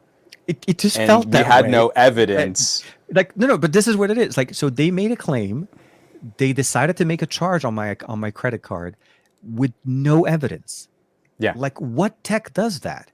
If you receive the device and you have a damage, it should automatically be like, let me take a picture of the damage. I put that in my claim and I submit that as part of the file, right? That would make sense more than to basically just automatically. And this is where I'm worried about. Had I not picked up the phone and called him, had you not been a detail-oriented tech reviewer, like seriously, and so I called them up, and no, but this is the weirdest thing. After I was done and I got my credit and everything done, and I have an email stating that my trade-in has been completed and there's no chargeback and all of that. I go online and I start seeing like videos popping up from a few of our friends that we know in the tech realm, talking about exactly the same thing. This isn't isolated to me. This is happening to people, and I don't know if it's just the number of devices or a methodology or some sort. I'm a little bit concerned because of the way it was presented for me, and the way they were just. There was no Samsung dirty, because we had a problem on the Discord with a couple of guys. They were doing deal shopping, and Samsung will put out these like too good to be true deals on their own products. And they'll go up on like the Z Flip 4 had that for a split second. I think the one that got a couple of guys, I want to say it was the Tab S7. But there was this crazy good deal on it, and I think it even made like front page on Slick Deals. Shameless plug for me hosting on Slick Deals. But then they get you through the order process, and then wouldn't you know it, sorry, this was just like mislisted, and there was an error in the coupon code, and we can't fulfill the order at this price, but you've already committed to buying this tablet, so what if we just worked out a deal where we can throw in like a case and it's going to be like $100 more than what we promised you were going to spend, but no one's going to fight Samsung on that. To me, that is immediately anti-consumer and a class action lawsuit waiting to happen. But, golly shucks, I feel like I really need to give Samsung more of my money than what they said I should give them. I feel like that's probably the better thing to do, and I don't want them to. There is a good chance, though, there's a certain number of people that received that email and probably thought, oh, well, it got damaged. I'm sorry. No, that's exactly the business. That's what I mean, is like they go through, and Samsung they just sets this up. Because if you did nothing, you just got charged the $155. They make an error, but then they know they've got people committed to most of the purchasing process anyway, so, a lot of people are gonna retract the purchase, and that's fine, but you've got enough people on the hook that the apathy and the momentum of that, well, okay, that's more than what I wanted to play, but I guess it's still a pretty good deal, so I'll just go ahead and suck it up. And that to me is kind of par for Samsung's course recently. It's very rarely did they really deliver the best deal with the best strategy and the best products for consumers at the price? This and year, no. for sure, no. And this year, we're really seeing them ratchet on that kind of stuff. We knew this was coming. There was just no way that you could keep overinflating the value of devices over year and not hit a wall at a certain point. I think this is the reality check that we have. The fact that a device from Samsung that sold for $1,200+ less than a year before is only worth $500 in a capacity. This is, by the way, they had no distinction between 512, 256, 120. No. There was no one. You could have had the 1 terabyte if they had a version of that. How much was the 1 terabyte? Was a $1,400 phone? $1,400 or almost $1,500. You know, when you factor in taxes and so on, when you factor and then the limited edition version, how long you have to wait. So these are the things that you have to kind of keep in mind of, like, this is serious. Because in my mind, had I not called them, I would have had to think about that. Okay, so maybe the device did get damaged. Do I really want them to ship me back that device? And now I'm paying $500 as opposed to paying, $350 as opposed to the device. So the long story is, some people may take the better. They may end up taking it and not call.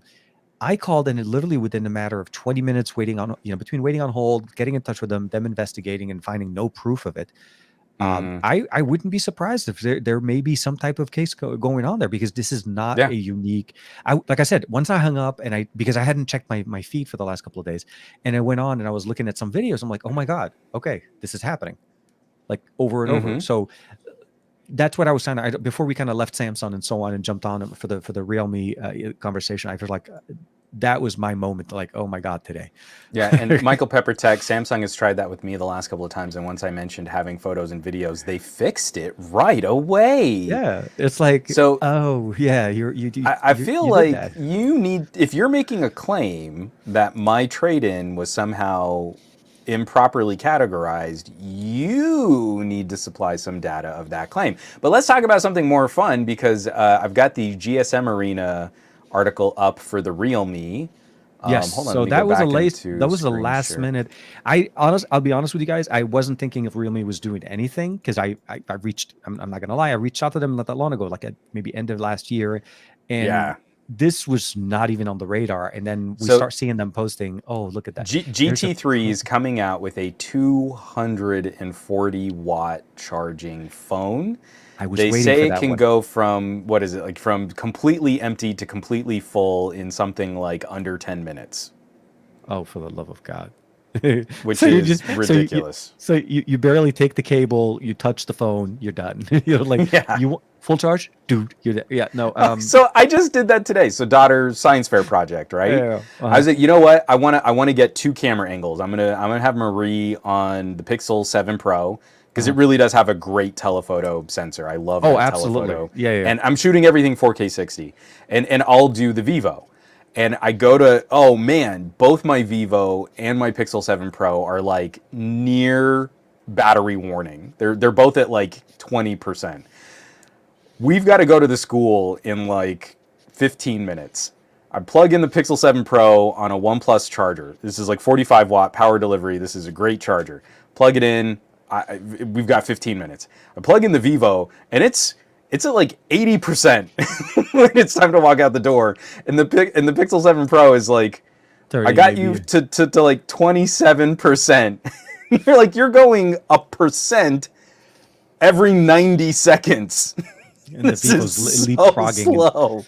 It's like, I can't stand. So like, if I had the RealMe GT3 in that 15 minutes, if it had been totally dead, I would have had 5 minutes to spare, and the phone would have been fully charged. It's just so. Here's the thing that I'm really excited about this. So last year, oh man, at MWC, Oppo showed off 2 technology, and I actually have reels on this. There's a reel. I made a specific reel for this because I was really excited. The first technology was the 150 watt VOOC charging, super VOOC charging, and the second one was the 240-watt SuperVOOC. Yeah. Now, since then, we already know that the 150 is obviously the OnePlus 10T that came out at the end of 2022. And now we finally find out that the 240 was going to RealMe, and it's going to be the GT3. So that's nuts, though. With that, look at that! Oh my God, they have that purple. I don't know the what racing it is about stripes. purple. Yeah. They don't have the the yellow, and I mean I like the purple one because it's the only one that kind of have that nice little reflective thing. And look at that, 240 watt. Oh my God! So I'm gonna take a guess and say that that's probably will not work at 240 in the US. We don't have unless you connect it to your Tesla. No, I was gonna say if I connect. So if I unplug my washer and dryer, I should be able to charge my phone in 10 minutes. Honey, I really got to stop the wash. I need to charge up my phone in 10 minutes. I'll be done in 10 minutes. Don't worry. Man, we'll be able to put it back. Yeah. So it's exciting to see tech like that come out. I really kind of had RealMe pegged a little different because I was assuming RealMe was often kind of categorized as a step maybe adjacent or below IQ, but it really seems like IQ has been stepping up the food chain over the last couple of years, and it seems like RealMe is Oppo's flavor of that too, where RealMe is now much higher up the food chain than I would have imagined. Like in my brain, I just had them pegged as a more like cost conscious or Poco style phone label. They used to be, and I think they still do. The Realme 10 that came out late last year it kind of fit into that flavor. Sure. Hey Barry, how you doing, man? It was more about when I saw last year at MWC they showcased the 130 watt charging with the GT2. I want to say it was the predecessor, I'm assuming, to what we're looking at. Yeah. And they had that one on the show floor. Now it was in a demo version. It was a device without cameras in the back. It wasn't even actually a functioning phone, meaning cameras and so on, but it was more so just to demonstrate the speed of the charge. And they did that during their GT2 Pro launch event that we went to MWC for. So that was what their big thing last year. This year, I think what they're trying to leverage is the fact of what you're able to do to not only manage your usage of the device, but also be able to go back to 100% in less time that you can even. Heck, man, you can't even make coffee and enjoy your coffee in 10 minutes worth of, or even take a shower or do whatever. If you wake up and you want to get out the door in 10 minutes. I mean, this is like if your phone is dead, and your phone is dead. If you're in boot camp in the army and you've got to wake up, shower, shave, get into your uniform, and make it to the mess hall, and you've got 10 minutes to do it, and your phone will be fully charged. Your phone will be like, and again, that's if your phone was zero. Imagine, and if your phone was down to zero. Yeah, if your phone wasn't even at zero, you shave whatever amount of time benefit that you have. So, I'm excited to see that. I will definitely be bugging. So I'm going to look forward to this. If this is obviously there's no modification to what they're saying here at GSM Arena. It's going to be exciting. That LED, whatever that LED thing looks like on the right side. Yeah, it's kind of interesting. Again, we're all about lights on the backs of our phones now. So it's a thing. It's a thing. I've heard. I'll say from using the Nothing phone for the short amount of time that I did have one, the glyph interface was cool. Sure. For the first 3 days. And I'm pretty sure if Dan is in the chat, he's probably going to fight me on this one. But I think after about 2 to 3 days, I disabled the glyph interface. It was too busy for me from what I was trying to do. Like again, I liked it when I was trying to shoot video because it was really good for fill-in light. It was functional in that manner. But having my notifications pop up every single time my notification comes up, and then once I was able to turn on the music mode, I realized that was something I don't want to keep that on. Because if you're playing music, you can turn on the EQ, the visual EQ part of that. It is nice and cool, but I really don't think it makes the phone. I mean, I feel like the fact that they're bringing in a better software update, we're finally seeing better development on this. The beta releases are coming up more consistently. They're having more of a US presence. I'm happy with that. But when I saw it, I think the glyph interface was nice. Yeah. I felt like it was just too. It was too much at that time. I'm hoping OnePlus, whatever they're doing with their interface, has a lot more functional bases into it. But again, it's a concept. We'll have to see when it actually materializes what version of that phone ends up becoming the thing. I feel like lights on the back of your phone speak to the failure of the smartwatch, but we'll have to save that for a whole other podcast. I feel like if you had a companion device that was really good at accessorizing your phone and delivering important information in a biologically accessible way, pretty lights would just be a decorative. But there are consumers who really care about, like, what does my phone screen do when I get an alert or a notification? Where all of my phones, I'm trying desperately not to have the phone flash at me because I'm getting filtered notifications to my wrist. Two things I did want to just kind of touch on loosely, because we should start wrapping this up here. Aditya Anil, the super high wattage chargers, because they're faster, a 12-minute full charge, would be better long-term than chargers that are higher wattage for a longer time, say 60 watt for a full charge in 25 minutes. So first, unfortunately, I don't think we've got good data because we haven't had years of 120 watt chargers out in the wild. That's true. But my hypothesis is, if you take, so the reason why like we had a 120 watt charging phone was because you actually had two battery cells in one. Yeah, and it's charging two at 60. So it's my guess, my learned guess, that if you charge two battery cells at 60 watts apiece, that should be similar wear and tear as charging one larger battery cell at 60 watts, but it should be better in the long run because you're charging for a shorter period of time at that high wattage. So both a 60 watt phone that's one battery cell should reach kind of the same temperature as two 60 watt batteries. Maybe the two 60 watt battery cells will get a little bit warmer, but if they do get warmer, it's going to be for a much shorter period of time. So really, it's the combination of heat, how quickly you're forcing electricity into this chemical pouch, and the longevity of that impact. I don't have enough data to know if there have been any trends with these faster chargings. But then you go and look at something like a 67 Super VOOC charger. Well, you're charging both of those battery cells at 30 watts. And that's actually way better than any single cell 60 watt charger. Yeah. So like the Moto, my Moto Edge Plus, you charge that thing at 67 watts, it gets warm. It gets warmer than most of them. Both the brick and the phone warms up. It's not a unique thing. Yeah. But they get warmer than any of my 67 watt sort of split chamber batteries. Oh yeah. So you're right because it is running. You're efficiently running dual path. It's like a dual channel memory. You're running it separately, but it's slower. It's going to end up being something to also keep in mind that none of these devices charge at the full speed the entire time. They ramp up and ramp down based on the fact that so initial boot up, it's like a charging speed at a car. Same thing happens with the Tesla with their fast charging. Initially, if your battery is extremely depleted, it goes at a slower pace to reach up to a safe level to warm the battery up to a certain level, let's say about 8 to 10%. Once you hit that level, then it hits turbocharging. Then you start seeing this fast, and then you always have difficulty kind of cramming the last bits of electricity into the last 10%. So to charge a Tesla from 0 to 90% on a supercharger, like the 240 supercharger, you're able to do it in about 35 to 40 minutes. Try to fill it up to 100%, you add 45 minutes to that. Yeah.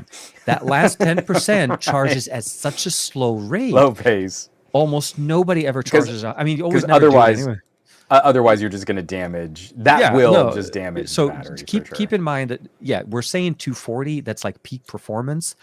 And I'm sure they're going to probably have some of Oppo and Realme's UI's adaptive charging, and depending on when you're using it and all of that, because this is something that Oppo's been putting together for many years, talking about battery health. They're not going to put something out there that is going to damage the battery, but I do understand Aditya's approach, thinking shorter time, faster. So here's. I mean, but I want to clarify. Sure. We've been seeing some really interesting scientific studies over the last couple of years that duration, intensity, and thermal load are all of these contributing factors to what wears out a battery. So if we're concerned about that, it really behooves us to not lean too hard on wireless charging. Wireless charging is significantly... Yeah, it's significantly less efficient. And by efficient, I mean it's generating a lot, you consume a lot more energy to then send electricity over induction coils. And the resulting energy loss is heat. So that's doubly bad. So you charge even slower at a hotter or higher temperature. And you pick up your phone and your phone is warmer, then yeah. I mean, like, I stopped. I just now have like a nicer Qi charger on my desk just as a phone stand. I had to unplug it. You would put phones on there and you're like, yeah, the phone should have been done charging like an hour ago, and you'd pick it up and it would still be noticeably warm to the touch. And you're like, I don't need my phone to be trickle charging that last 2% running at that high of a temperature. That is really bad for the phone battery. So I've just got it now as a fancy stand. But kind of like putting all of those ideas together, we're now finding out that like the battery casing and materials could actually be damaging our battery cells.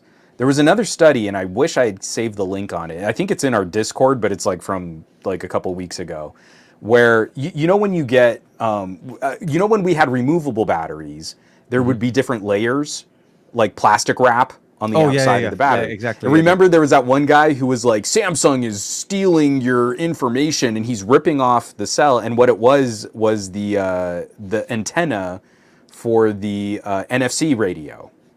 Do you remember that? The antennas used to be on the Samsung on the batteries. Yeah, it was back in that was how they incorporated them. You're right. Yeah. So it turns out that some of the materials we use in packaging, some of that wrapping on the outside of the battery can leach the electrical potential of the chemical storage inside the battery. And so now we're having to completely rethink how lithium ion and lithium polymer batteries are even constructed. Because we've used these inert materials because they're good for when the battery might be damaged. Yeah, allow it to actually expand, exactly. They're actually bad for the battery in operation because of these chemical degrading properties that reduce the electrical potential of the energy stored. I mean, we talk about like, hey, I just don't want to do something that's going to damage my battery. Like, all of this stuff is just going to burn out in a couple years, no matter what. Oh, so, no, we need more time and we need more data. I feel like, so personally, here's my only thing. Okay, so the 240 rate that we're looking at right now is, I think we just hit a plateau. I think that's the ceiling of what the normal plug. I mean, and I'm talking about the European plugs. I don't know that you can put more power into a charger than that. Absolutely. So I really feel like what RealMe is trying to do here is, they're trying to give us what is the maximum potential possible way of doing so. I mean, obviously, we need to see where this is going to be launching, what type of solutions. Again, I would almost, I'm not even going to guess. I don't think it'll run unless, again, you disconnect your washer dryer, or if you have a Tesla charger, you're able to plug that in to convert it into a standard efficient just to charge your phone. I think this is a great demonstration. I think whatever we see, wherever the market is, I'm looking forward to checking it out. I'm sure I'll be putting some coverage on that as well. It's more about showcasing the possibilities. And I feel like Oppo showed this off to us last year. We knew this was possible. We just didn't realize it was a RealMe branded device. And the 10, like I said, the 150 was the 10T. And now we know, Oppo's making sure that they're pushing forward, that, designs on the fold, on the flip, different technologies available on the market. So this is the biggest thing that we're appreciating, the BBK group. You get the Vivo and the photography side. You have the innovation coming in with Oppo's side. You get OnePlus with speed, RealMe with super speed. It's like RealMe's telling OnePlus to hold my beer when it comes down to charging at this point. But it's just exciting. I just want to see more of these type of technologies. But we are going to be limited in what we can do in the US. I feel like 80-watt charging for the most part is going to be our bread and butter because of where we are. Yeah. The 10T did a better solution at 125 late last year. But the reality is, unless you picked up a 10T or a 10T charger, 10T with its charger, there's no chance, you're not going to get that with another device. You're really 80 watts, we're going to be your bread and butter. But what I loved about it is the 10T charger allowed the 10 Pro from early last year that was capable of 80 watt internationally to do 80 in the US. Yeah. So it was in a way, I feel like the charger for the 10T for me is still the better charger. Even though I feel like the new one is great with the 11, but the 11, I think we don't have PD anymore. We lost PD as far as that functionality. So the more functional, more versatile, well-rounded charger is the 10T. I mean, most of what I'm using around the house, and this isn't just for OnePluses, like most of the chargers just lying around are all of the 65 watt PD chargers. 65 watt. What was their? What did they call it before they called it VOOC? Oh, the dash before charging? it was warp charger. Warp. It was dash and warp. The 65 watt warps that did 45 watt power delivery. So I just wanted one more question here, and then we really got to bounce out. Oh, so yeah, Jose Jermaine asked this before. Yeah, go ahead. Jermaine just woke up. We got to leave. That's not what he meant at all, Jermaine. I apologize for my co-host. Jose asks, Jermaine, he's gonna Vivo is using 1 glass and 7 plastic elements in their 1 inch, and companies are investing in 2 glass and 6 plastic elements. How much of a difference would that make in the camera? So, first of all, what companies are using multiple glass elements? Because when you look up that data, as far as I can tell, there aren't any specific companies manufacturing that and making that big claim, unless you've got a link. Send me a link. I'd love to read up on it, because you start looking for that and it's, but don't you know smartphone cameras are plastic. We went through this change on the LG V30. The LG V30, to my knowledge, was the first smartphone that started operating with a glass element, and it really improved clarity for a lot of uses, but it also introduced some issues with flaring and fringing. That the stacking of that 1 glass element amongst the other plastic elements introduced optical challenges that took yet another generation of phones to kind of sort out. So if a future phone comes out with 2 glass elements, we should expect to see some optical clarity advantages. But at the same time, we're also talking about the clarity and the performance that come from different lens coatings. Is it Zeiss T-Star lens coatings? Is it Leica lens coatings? Samsung makes great glass. Their NX cameras, Samsung can make some phenomenal lenses. Sony makes some phenomenal lenses. So all those things kind of weighing up, I would not make a purchasing decision on 1 glass lens element. What I want are the depth of field and optical characteristics of the larger sensor. And that contributes to depth of field and focus fall off and a more photographic look, a shallow depth of field, and a larger equivalent aperture. So whether or not you get more light onto the lens, that is also a practical benefit. But you're also talking, well, if another company does 2 glass elements, I guess Vivo isn't, except for the fact that Vivo is now one of the most bleeding edge photography companies in the world, and they're working with one of the most world-renowned lens manufacturers. So if Apple or Samsung makes a huge deal out of, we added 2 glass elements, I would wholly expect that Vivo would be right on their tails with Zeiss going, yeah, but we have 2 T-Star Zeiss lens coated glass elements, and that's just going to be a further arms race. Right now, I don't see it being too critical of a decision making. I really feel the larger sensor is more practical, is more photographic, is more cinematic. That's the big win. That's the big takeaway. Yeah. If you're worried about clarity, and you're worried about clarity to the degree that you're analyzing the substructure of lens elements on a smartphone, then I feel we're talking about a pixel peeping conversation that you're really not getting a better image. You're really just kind of pointing to a marketing spec that makes you feel better about one manufacturer over another. Over the other. But again, I'd want to see the practical output, and I'd want to see what company says they're doing it, because I can't find one. So if we can find a company that says they're doing it, then we can compare and we can see, is there really a difference? If there's not really a difference, then the larger sensor is going to win still.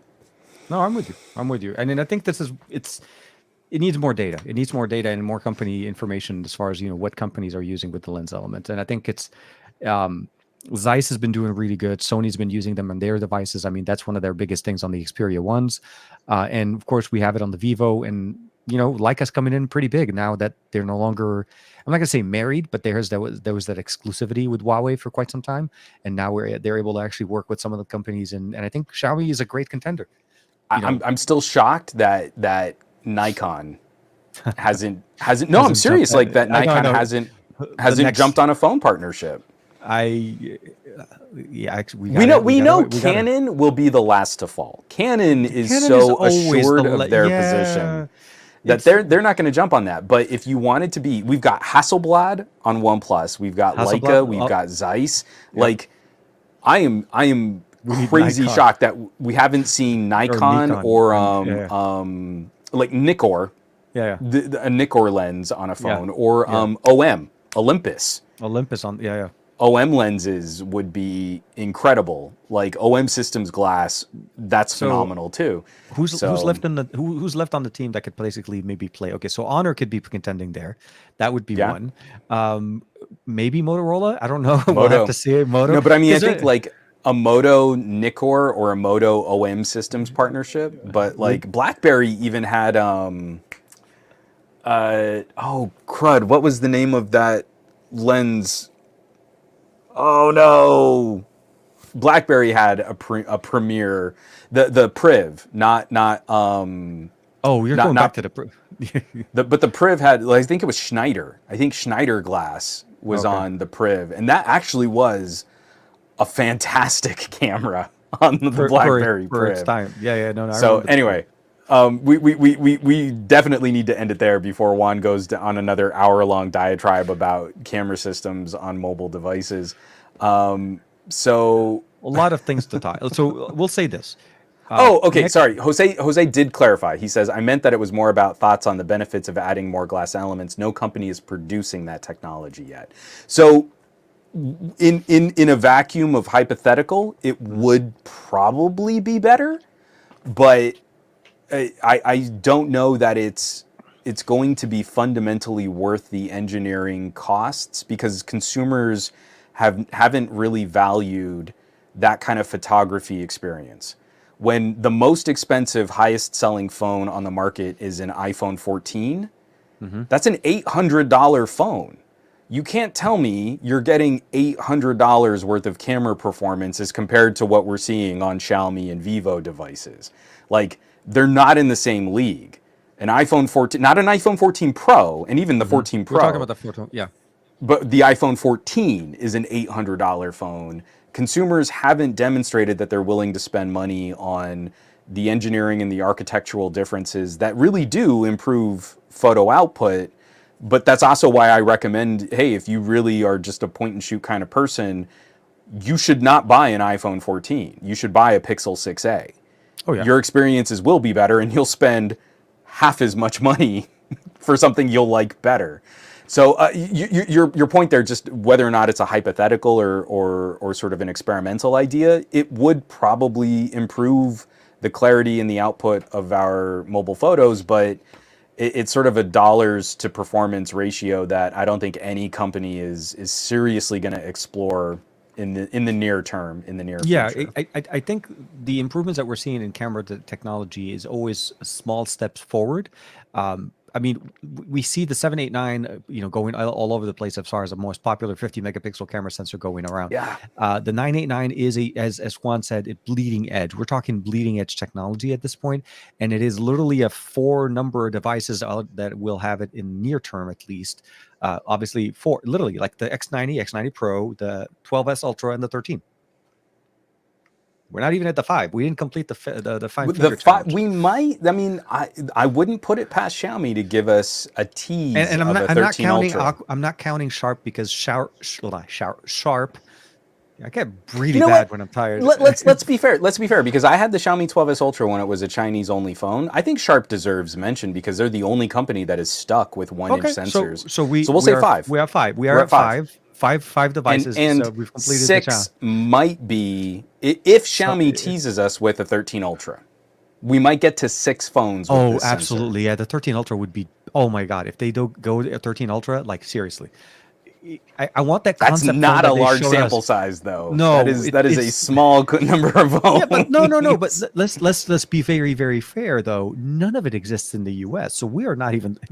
It doesn't even matter, right? I mean, it doesn't exist Yeah. inside of a Best Buy store. It You know, doesn't. I just been really thinking about this. Like TK, I feel like we just need to, like we should just only talk about iPhones. It's the only thing worth talking about, right? Hold on, when is April 1st coming around? Hold on a second. Do we? Hold on a second. Hold on. Don't give up our crazy plans for April. Yeah, 1st. we have no plans for that. We have that no show plans to be iPhone only. None at all. Ha ha. I swear to God, we need to review a potato though. I think we're overdue for potato reviews. Well, I made it through potato and yam. I feel like golden or red need to be next, like a good red potato review. Yeah, long time ago during my days at XDA, I did a review of an app that one of our co-hosts developed. It was a stupid app, but all it is basically it was a picture. Once you tapped it, it was a picture of a mosquito. Once you tapped it, it swishes it, and then 2 seconds later it comes back. That was the app. All of it. You boot it up, it doesn't do anything else. It's just a picture. Swoosh, comes back. That's tons of fun, hours of playtime, very easy, and it's free, no ad support. Everything was amazing. Wow.